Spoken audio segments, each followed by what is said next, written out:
Can you describe to me exactly what area I'm looking at? This is this west bank of the city of New Orleans with the suburb of Belchase here. We're going to depart out of here and go southeast to parallel the Mississippi River to the Bird's Foot, or the head of the passes. And we're going to overfly the site right here, which is basically about right here. That's ground zero. Ground zero. From there, we'll come back around and catch the Bird's Foot here. We're going to fly the coastline to where we have some islands that are being rebuilt and revitalized. There also is a dredging project on one of these islands here.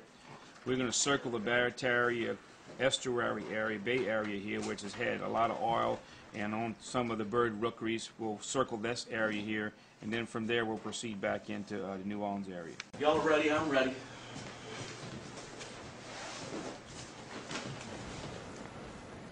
You know, I think it's important to get a first-hand look at what's happening, and I'd like to see what the blowout looks like now, the site of the blowout. I was there a few weeks ago, and it was bad then. I also want to see what it looks like around Grand Isle, which seems to be the place in the Gulf that's hit worst right now. But I don't really like relying entirely on news reports, and I have a different kind of an eye for the wildlife and the marsh, so I think it's really important for me to get a first-hand look if I'm going to have anything much to say about it. We flew out right over ground zero, right over the blowout, and right over these rigs that are trying to drill these relief wells. And it looks as though you took the ocean and you just emptied a giant pan of used motor oil on top of it. As far as you could see, not just streaks of oil, but I mean the surface of the ocean is pretty much coated with oil for many miles.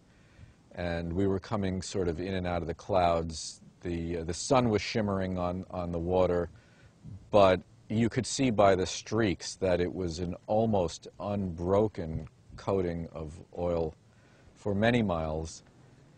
It's a little discouraging after working in conservation for my entire career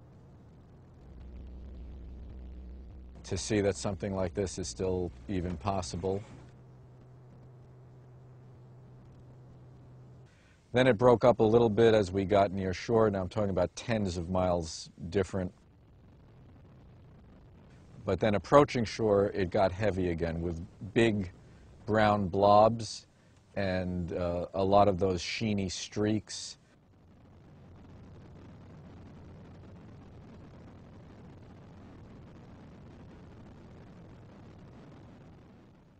From my perspective, just operating the camera, I saw these big, what appeared to be plumes of oil, huge. Mm-hmm.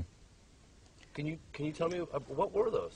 The things that look like big plumes of oil are big plumes of oil, and they the oil is at different densities. There are some really thick blobs that are like the consistency of peanut butter,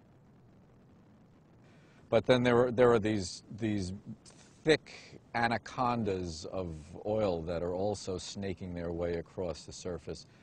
And then surrounding all of that is much thinner oil. Partly it's just the thick oil is breaking up, partly it's that the currents and the wind are coagulating some of the oil. So it's not just an even mat. There are certainly places where it's much thicker and other places where it's much lighter.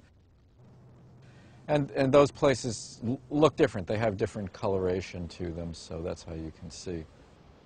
The idea that there are not plumes of oil below the surface is patently absurd because the dispersant is exactly designed to keep the oil below the surface. And they've thrown 1 million gallons of toxic dispersant in the water just so the oil doesn't get to the surface. The dispersant doesn't make the oil go away. It keeps it down, and it dissolves it into finer particles, but it's all there, so of course there are plumes of oil there. The independent scientists have detected it, the government has confirmed it, and BP's denial is simply dishonest. Their strategy has been keep the oil below the surface, and now they're trying to say there isn't any oil below the surface. And then right along the beach, a dark band of really, really dirty water. In fact, a lot of it looked like it was more oil than water in a ribbon along the shore at Grand Isle, Louisiana, where we are now. I think it's really important to think about what it means in the big picture. We've had for 30 years a culture of deregulation, a culture that seems to devalue the idea that government is here to protect the interests of most of us from the narrower, more immediate interests of just a few people, like the big oil companies that are mostly concerned with their profit. And we've had very lax oversight. There was obviously no plan, no preparedness. They don't even have the equipment to deal at this scale. But that is not just their fault, although I fault them for all of that. But it's also our fault for allowing a culture of deregulation, and also for allowing for 30 years the government to not create for us, because we haven't demanded that the government create for us, alternative sources of energy that we can use. The wind and the sun and the tides and the heat of the earth that actually power the planet and are clean and eternal are the things we need to be harnessing. And we have insisted on looking the other way. And this is really a consequence of that. So while I do blame them and I do fault them for their lack of preparedness and for trying to hurry it up and for being concerned only about their profits, in a sense, in a very real sense, we've really allowed this to happen. What should the government do right now to clean this up? I mean, what can we do right now? What should happen? Unfortunately, in this country, we put the oil company in charge of cleaning up. Putting the oil company in charge of cleaning up is a little bit like putting the rapist in charge of the abortion. In other countries, they don't do that. The oil company's interest is not the same as the public's interest. One thing that the government must do immediately is demand total transparency and absolute access by the public to all of this.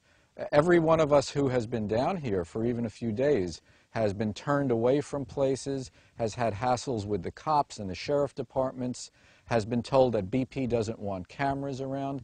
Well, BP had a permit to drill a hole in the seafloor. They did not have a permit to pollute the Gulf of Mexico. Now that they have a responsibility to clean it up, but I really think that their responsibility should end at their wallet.